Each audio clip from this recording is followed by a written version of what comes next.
2, 1. And here we go. Hello and welcome to Irish Football Fan TV. We're here for the match preview a little bit later than we would have liked. But look, we're here and we're live, so get your comments in. I'm joined by Ethan Lee, the finest Donegal man you'll find in Dublin. How are you today, Ethan? Not too bad, not too bad. Excited. Back to the Viva for the last time of the year. It's been fun to go now the last few months, I think, so it'll be good to go back before the kind of tough games now next year with France and Holland and everyone else. Yeah, because I just look, I have the games up in front of me here. So, like, you had Ireland Belgium back in March. I think that was the first game of 2022, the 2-2 draw. Then you had Ireland Lithuania 1-0, the last minute Troy Parrott goal. Then you had Armenia, the 1-0 loss, which was disappointing in the summer. Then the Ukraine loss. And then we turned it around with that really good 3-0 win over Scotland at home. And then the 1-1 draw with obviously Nathan Collins getting the that goal against Ukraine and then losing to Scotland and beating Armenia was our last meaningful game.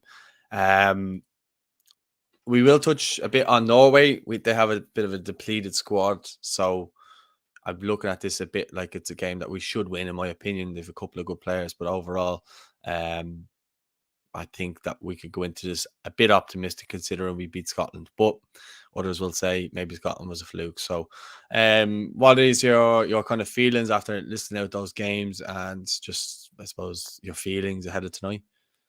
Yeah, well, look, the kind of games you listed out shows, if you look at the kind of graph, it's kind of like, goes kind of down, then goes right back up. Like the Scotland game was great. Even the Belgium game, although it was a friendly, it was I call it like a 2-2 win because like the crack was good and it was a good performance and stuff. First, I think we have to look in to go into win. Like you said, Norway have a depleted squad. I think that we have a kind of style of play we use now. We kind of, we have a relatively settled team in terms of how we want to play, who's going to play. So you need to like build on that ahead of the big games now in 2023.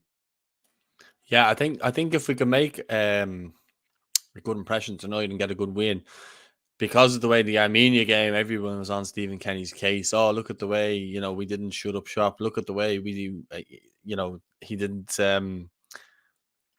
realized the game was only 2-0, even though he wasn't the one who did it, and Howard was the one who kicked the ball to their player. Yeah.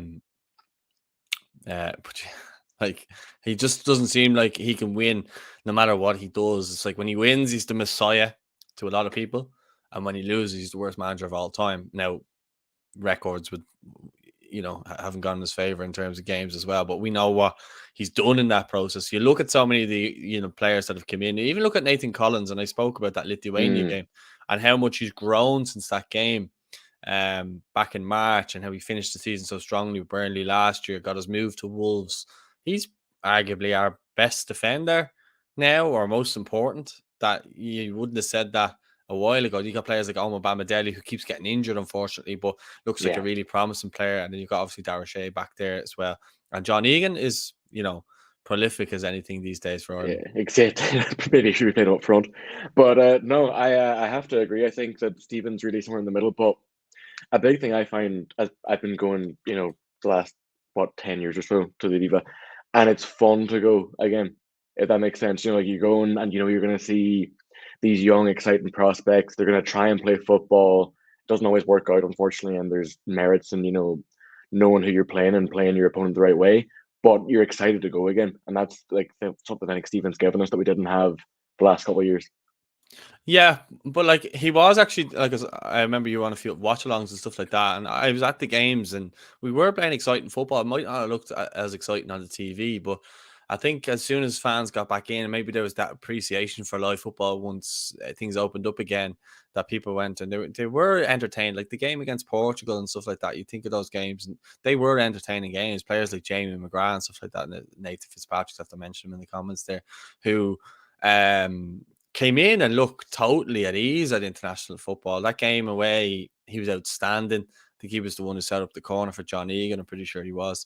And it's great to see him back in the squad. It will be interesting to see what team he goes with, and we'll touch on that in a few minutes. But I do think you're right.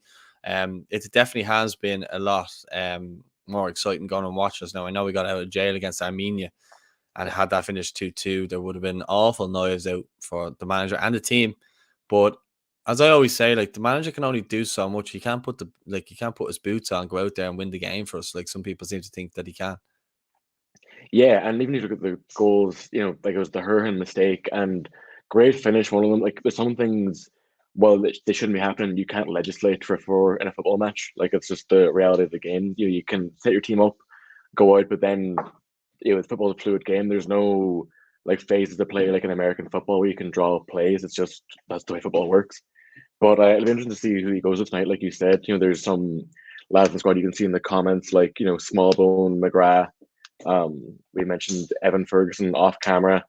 And there might be kind of spaces for them. Maybe not tonight, but next game against Malta as well. We can touch on that. Yeah, well, I think a couple of players will get a chance against Malta that maybe won't get a chance against Norway. I think I'd be surprised if I saw Evan Ferguson playing there because up front you have got Obafemi, Ogbene, and then I think you've got like even Cormac said there. I think Malta would be more ripe for experimentation for the team, which is true. Yeah, I think. Sorry, I lost my train of thought there just with what he said there. I think I was trying to say that Ferguson won't play against Norway because I just think it's a stretch too far when you have Ogbene, you have Obafemi, and then you have Robinson. So I think the three of them are probably ahead in the pecking order just in terms of Stephen Kenny's loyalty. Now, if it was a case where Swansea have an agreement where Obafemi only plays a half so he doesn't get injured or something like that because he doesn't have the best record of staying fit. Now I know he's been doing well the last I suppose year, but before that he definitely didn't, and he got injured I think against Scotland and missed the Ukraine game, and he came off against Armenia as well. Or was it? No, it wasn't Armenia. It was what was the other game that we played that week? It Was that Scotland?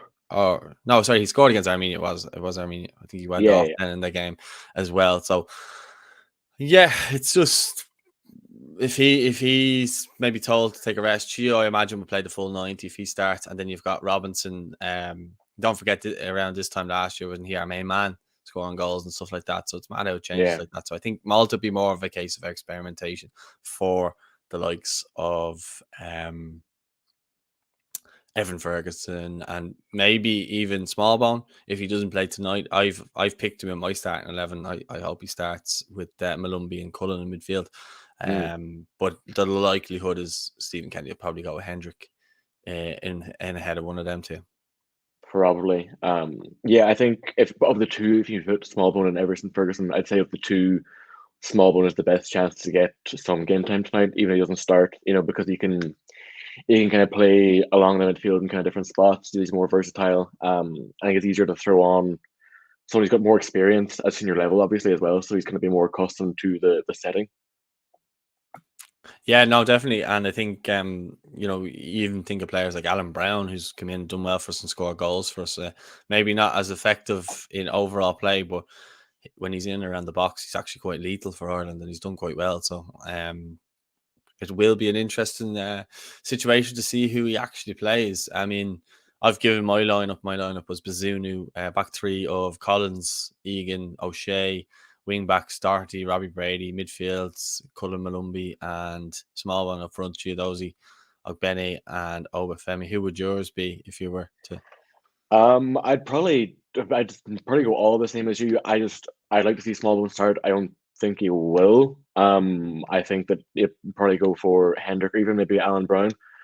Because even when Alan Brown's played recently, he's played him right wing back, and he's been almost like a jack of all trades at times. Which is great because he gives the commitment and he'll do whatever he can when he gets on the pitch.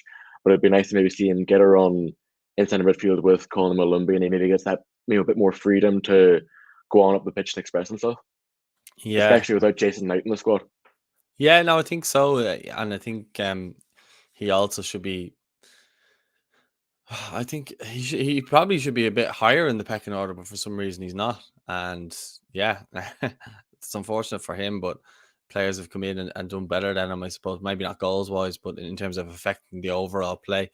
Players like Jason Knight, when he's been fit, he's come in and you'd notice him a lot more than Brown if Brown's not scoring goals.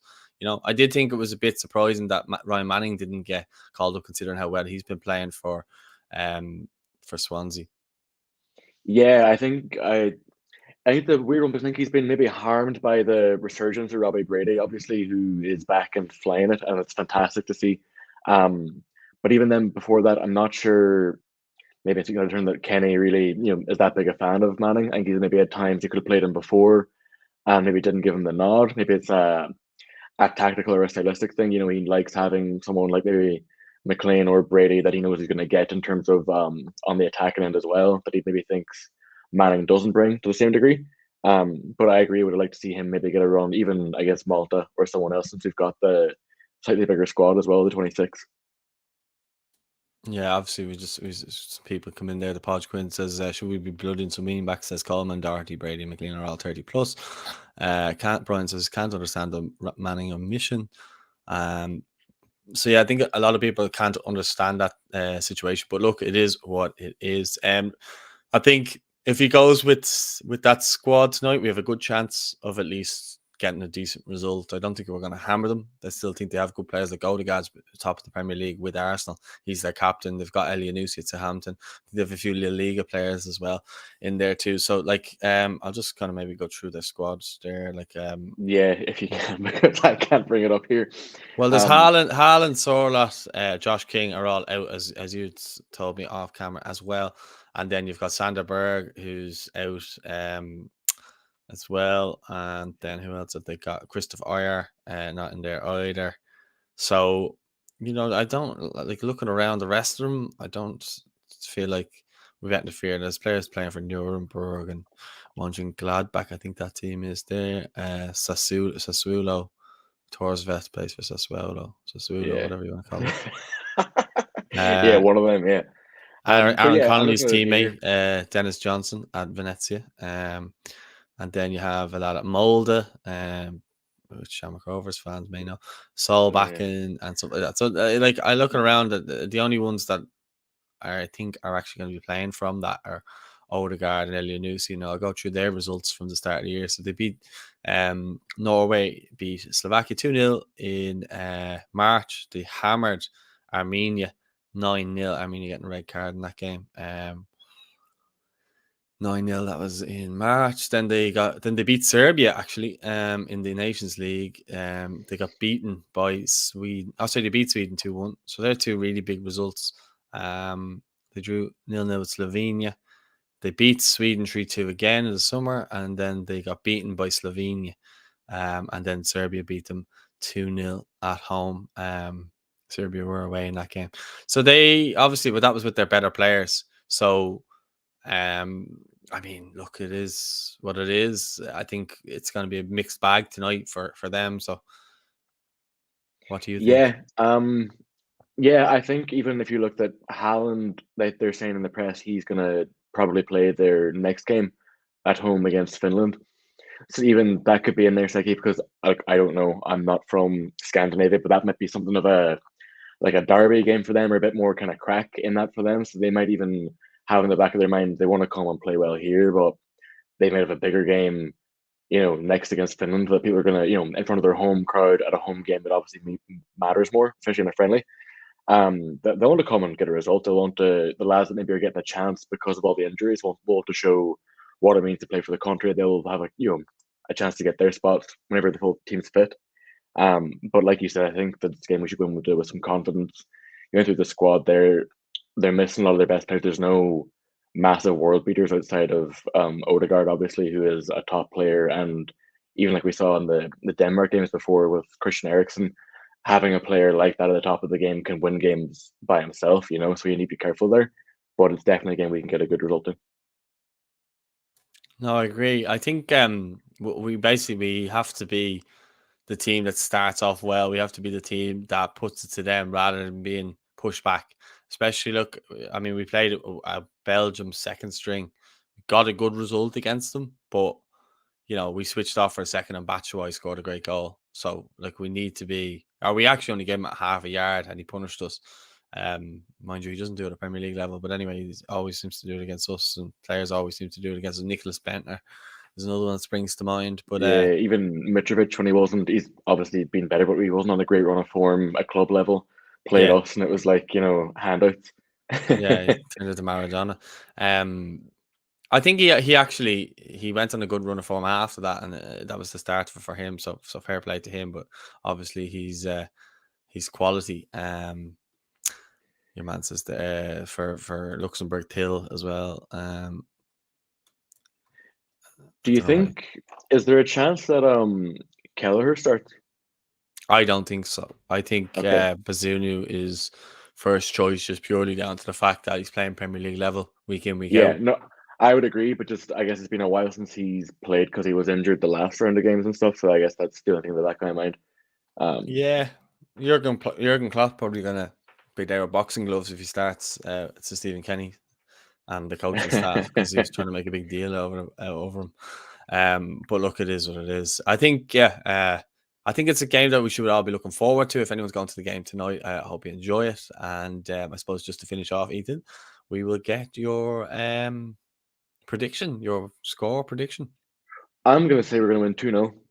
I think goal in each half. I think we'll score the first half, and then we'll get one near the end if Norway try and push on a bit. I think, given that most of the like players they're missing are their attacking players, you know, to the Odegaard, they're missing probably their three first choice strikers, you'll say, or like their three top strikers. So they might struggle to kind of break us down, especially because we have a very solid defense and we've got a fully fit defense. So I think we can look to grab one. Obafemi's got a good record when he plays. I think he'll get one, and then maybe a little cheeky corner goal or a nice little set piece just for old time's sakes. What about yourself? Yeah, I'll go 2-1, two strikers. Obafemi and Ogbeni were my two strikers. Whether he goes with them or not, it remains to be seen. But yeah, I think having those two on the pitch to stretch the Norwegians with pace and power, and obviously Obafemi is a much better finisher. So yeah, a few lads are just saying. How big are these games for Stephen Kenny Headiger? I don't know if they really are, to be honest, because he's not exactly breathing in too many players or bleeding in too many players other than Smallbone, who naturally would have came in anyway. Sykes maybe and Evan Ferguson. So we'll see what happens. Barry says, "Good luck, lads. Enjoy tonight." Thanks very much, Barry. Cormac says a 2-1 win, so he's thinking like me. And then Nathan says, "Looking forward to seeing Ogbeni Oba combination." So hopefully it'll be Oba Geni scoring Oh, tonight. nice! You guys got a T-shirt made. Yeah, there you go. Huge shout out to Ethan for joining me for this show. And yeah, don't forget to like the video. Don't forget to subscribe if you're new to the channel. And we will have more content after the game tonight. Speak to you soon, guys. Take care and God bless.